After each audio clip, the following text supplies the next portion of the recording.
Magandang araw, ako po si Christian Esguerra at narito ang ating 5 takeaways mula po dito sa Day 9 ng impeachment trial ni Vice President Sara Duterte. Takeaway number 1. Kung na-miss niyo po yung boses ni Senator Robin Hood Padilla noong Day 8 ng impeachment trial ni Vice President Sara Duterte, well, dito po sa Day 9, sa sumunod na araw, siya po yung clear na bida. Bakit kanyo? Okay, meron po siyang ilang mga manifestations sa talagang kagimbal-gimbal at talagang magugulat ka paano niya nasabi o paano niya naisip yun. We're talking here, number 1 of what he said. Sabi niya, sana hindi one-sided ang ating persecution. who's gonna tell him? Alam niyo po, Senator Robin Hood Padilla, bilang isang huwes, dapat pumaliwanag sa inyo na by its very nature, by the very nature of the trial, yung prosecution po, one-sided. Kasi pinoprosecute nga nila in this case yung Vice President because allegedly, according to the prosecution, nag-commit daw ng mga impeachable offense itong Vice President. So kailangan, one-sided sila. Sila yung prosecute eh.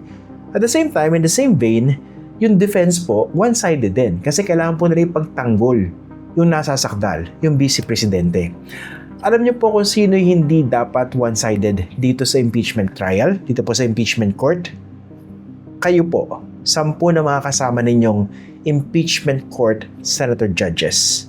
So yung mensahe po ninyo, yung hiling po ninyo, dapat po applicable sa inyo at hindi po doon sa prosecution o doon sa defense. Maliwanag po. Kaya minsan napapaisip tayo, di ba yung kasama niyang senador na talagang sobrang talino at pinagmumukha laging bobo, yung mga kasama nilang senador na hindi abogado, di ba dati meron siyang payo? Please take your cell phone now and text your staff. Ask your staff. May I ask you, dear colleagues, let's do our job well. Baka maganda sana paalalahanan din ni Senator Pia Cayetano itong si Senator Judge Robin Hood Padilla. Okay, takeaway number 2. Ito, Robin Hood Padilla pa rin po, no? Of course, hindi naman po ito unexpected dahil matagal na po nag-aabogado itong si Senator Robin Hood Padilla para po dito kay Vice President Sara Duterte. At dito po sa Day 9 na impeachment trial ng Vice President, sinubukan na naman po niyang questionin yung kredibilidad nitong mga witnesses na ipinresenta po ng prosecution dito po sa Article 4 ng Articles of Impeachment. Pinag-uusapan po natin dito yung pagbabantang ginawa ng Vice Presidente na ipapapatay daw niya yung Presidente, yung First Lady at yung dating House Speaker. Kaso dito po sa Day 9 ng impeachment trial, mas naging agresibo po itong si Senator Judge Robin Hood Padilla na para bang wala na siyang pakundangan, no? Mas kaisipin ng maraming Pilipino, teka, masyado na po kayong bias, no? Kayo po yung tumatayo bilang isang Senator Judge dyan. Dito po sa Day 9, inulit po niya yung argumento, yung opening statement ng lead defense counsel ni Vice President Sara Duterte na Ang nasasakdal po kasi dito ay ibinoto ng 32 million na tao. at ginamit po niya yung argumento na yon para questionin yung kredibilidad nitong dalawang witnesses na ipinresenta po ng prosecution galing po sa National Bureau of Investigation. Sabi niya, Sana po, aming mga mahal na kaibigan sa prosecution, isipin nating mabuti bago po tayo magbigay ng mga witness na may perjury na kaso o nagkaroon po kami ng dahilan na gumawa ng amenda na itong perjury ay amendahan. so pinalalabas ni Senator Robin Hood Padilla na merong kasong perjury itong dalawang witnesses coming from the NBI. At ito po ay sinagot nitong si lead House Prosecutor Representative Jinky Luistro. I would like to take exception to the question and manifestation of the Honorable Senator Judge Robin Padilla. First of all, we were able to verify already that there are no cases pending against the prosecution witnesses. In addition, Your Honor, and only to respond to the concern of the Honorable Senator Judge Padilla, ang conviction po ay hindi ground for disqualification unless it is final and unless it is punishable by more than 1 year and that the crime constitutes moral turpitude. Napanood niyo naman po, no? Ang tanong, trabaho po ba ng isang senator judge siyang ginawa po nitong si Senator Robin Hood Padilla? Pati po yung pagbarabara niya dito kay Congresswoman Jinky Luistro. Kaya nga merong isang miyembro ng prosecution na hindi na napigilan na mag-react dito sa pagtatanong o manifestations itong si Senator Robin Hood Padilla dahil mas matindi pa siyang mag-cross-examine dito sa actually, kino-cross-examine niya yung prosecution at sa mga nakarang araw, yung witness naman ng prosecution na hindi po trabaho ng isang senator judge. Trabaho po ito noong defense panel. Okay, takeaway number 3. Dito po sa Day 9 impeachment trial ni Vice President Sara Duterte, nakita na naman po natin, ito pong isa sa mga, siguro siya po yung pinakamataninong senator judge ngayon dito po sa impeachment trial, si Senator Pia Cayetano. Sinubukan na naman niyang questionin o sirain yung credibility nitong pinakahuling witness ng prosecution dito po sa Article 4. Ang tinutukoy po natin dito ay si NBI Director Melvin Matibag. Kanina, sinubukan po niyang ibalik yung diskusyon doon po sa nangyari sa Senado. Nung May 13, you're recorded as saying, katunayan, nakiusap nga po ako kay John Consulta na puntahan kami dito sa Sequoia Hotel dahil meron po kaming planning mula po pa kaninang umaga. And you went on to say, nandun ka with all the deputy directors, etc. Do you confirm? Ito po yung panahon na afterward, the following day, the following morning, nakatakas po itong si Senator Bato de la Rosa. Noong panahon na yon, ang Senate President pa po, although that was a short-lived Senate presidency, ay itong kapatid ni Pia Cayetano na si Alan Peter Cayetano. Di ba binalik niya yung diskusyon doon sa mga sinabi ni Melvin Matibag na wala raw silang pinadalang NBI agents doon sa mismong building ng Senado, etc. etc. Yung nga lang, naubusan ng oras kanina si Senator Pia Cayetano dun sa kanyang tinutumbok. Pero maliwanag naman sa atin kung ano yung gusto niyang tumbukin. Gusto niyang sirain yung credibility o palabasin na hindi dapat pinapaniwalaan ito dahil sinungaling. Okay? Bakit nga ba naubusan ng oras itong si Senator Pia Cayetano? Buti na nga lang, bago itong kanyang manifestation, bago itong kanyang pagtatanong, tumayo po itong si Senator Raffy Tulfo. Matapos po magsalita itong si Robin Hood Padilla. Di ba sabi niya? Bakit pag sa kabila pinapayagan sila 5-10 minutes, bakit pag sa amin, sa majority, kinakat agad ni remind pagdating ng 2 minutes? I think nakakalata na kami. So dapat pag sinabing 2 minutes, 2 minutes. Pag sa amin sa majority, pag 2 minutes, pinipindot nito. 2-3 beses. Totoo yan. Pero pag sa minority, umaabot na ng 5 minutes, 10 minutes. At meron akong record yan. Pinapayagan. Why? Mukhang marami po nahimasmasan o baka napahiya na Senator Judge doon. Kaya they had no choice kundi tumalima doon sa 2-minute rule. Yun po yung nangyari dyan.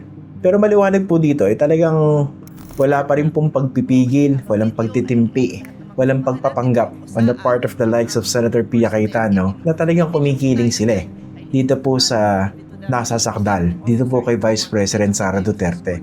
Kaya nga po, ang dating dito, hindi po sila Senator Judge kundi Senator Judge for the defense. Takeaway number 4. Ito, napag-usapan na po natin ng mga ilang araw ito, no? Hindi ganun kaganda yung performance ng defense panel ng defense counsels nitong si Vice President Sara Duterte pagdating doon sa cross-examination ng mga witnesses ng prosecution. Pero tulad ng binabanggit po natin, let's give them the benefit of the doubt, no? Talagang ginagawa lang po nito mga abogado yung kanilang trabaho. And to begin with, hindi po ganun kadali na talagang butasan itong Article 4 laban po kay Vice President Sara Duterte dahil yung mismong ebidensya galing na mismo sa Vice President, di ba? Yung kanyang pagbabanta sa buhay ng 3 taong pinag-uusapan natin. At ang problema pa, hindi naman niya binawi, di ba? Siya pa mismo nagsabi, no joke. No joke. So dito po sa Day 9 na impeachment trial na ni Vice President Sara Duterte, talagang mas nadiinan yung masusi investigasyon ng ginawa ng National Bureau of Investigation dito po sa grave threat na binatawan po ng Vice President. At doon po nila in-establish yung pattern of violence. At saka yung pong yung pagbabanta ay isang national security issue. Hindi po ba? Maliwanag naman po yung national security implications nitong pagbabanta ng Vice Presidente. Kasi paano kung meron sila ulo na, kumbaga, naisip o na-embolden doon sa sinabi ng Vice Presidente at gumante, may ginawa sa presidente o merong ginawa sa vice-presidente para mapagbintangan yung presidente, di ba? Gugulo yung Pilipinas. So maliwanag po yung national security implication ito. So, given that handicap, no, talagang hirap naman ipagtanggol ng vice president, especially in this particular article, talagang mahihirapan po yung defense lawyer sa kanilang cross-examination. Ang mabuti nga lang, kung nahirapan yung mga defense lawyers doon sa kanilang cross-examination dito sa Article 4, talagang malaking tulong naman po para sa kanila itong mga senator judges for the defense, the likes of Robin Hood Padilla, Alan Peter Cayetano, Pia Cayetano. At pero ang inherent advantage pag nagko-cross-examine ay isang senator judge. Hindi ka naman pwede mag-object, hindi po ba? Tapos, di ba, ito si Senator Robin Hood Padilla. Kanina, binara pa itong si Congresswoman Jinky Luistro. Sinabi niya, Wala po kayong karapatan magtanong kay Senator Judge. nandun yung advantage, di ba? Miski kita mo, bias na bias yung pagtatanong, hindi ka pwede mag-object, di ba? Tapos, siguro ibang mga senator judges frustrated na rin doon sa pinagagagawa nitong sina Robin Hood Padilla, pero hindi naman sila basta-basta makakatindig o basta-basta na lang i-call out yung kanilang fellow senator judges dahil magkakapantay sila. So the point is, kung nahihirapan yung defense panel dito sa cross-examination, malaking tulong po yung nakukuha nila from the senator judges. And nakikita po yan ng bayan natin. Nakikita po yan ng mga Pilipino, ng mga nanonood. Kaya, ang tanong, tatablang kaya ng hiya itong mga defense senator judges na ito, at kahit papano siguro babawas-bawasan naman yung kanilang pagiging obvious, yung kanilang pagkiling dito sa Vice Presidente in the coming days ng trial. Takeaway number 5. Puntahan ko lang po itong isang sinabi ni Senator Alan Peter Cayetano, na sabi niya, I just want the prosecution and defense to know, because we're gonna go on a short break. Short lang naman. Both sides, you're doing a good job. diba? Kasi may pagpapanggap siya na neutral, no? Na hindi siya bias. May ganun si Alan Peter Cayetano. Although obvious naman Pero binanggit niya yung kanina. Actually, assuming that to be true, na so far, both the defense and the prosecution are doing a good job. Alam niyo kung sino po yung hindi gumagawa ng maayos ng kanilang trabaho? Si Alan Peter Cayetano, si Pia Cayetano, itong si Robin Hood Padilla. Bakit? Dahil sobrang obvious po ng kanilang political bias. At yung mga tanong nila before, sige kanina, especially kay Robin Hood Padilla, talagang labis-labis na po no? Na sana, kahit papano, mag-isip-isip sila sa susunod. Diba? Na meron po silang sinumpaang tungkulin bilang senador, at bilang senador, umuupo sila bilang huwes sa isang impeachment trial. At meron pong patakaran, meron po silang sariling impeachment rules, at kasama po dyan yung tinatawag nating political neutrality. Alam naman po natin na sagad hanggang buto. Diba? Mismo si Senator Robin Padilla na po yung nagbanggit ito before, yung kanyang pagiging Duterte, pero kahit papano naman po, baka naman pwede niyong sundin yung proseso. So again, kung merong hindi gumagawa ng maayos ang kanilang trabaho dito sa trial na ito, hindi siguro yung prosecution, hindi yung defense, kundi yun po ay yung mga defense senator judges. Yung mga senator judges na kumakampi clearly sa isang panig. Again, ako po si Christian Esguera, and this have been my 5 takeaways dito po sa Day 9 na impeachment trial ni Vice President Sara Duterte.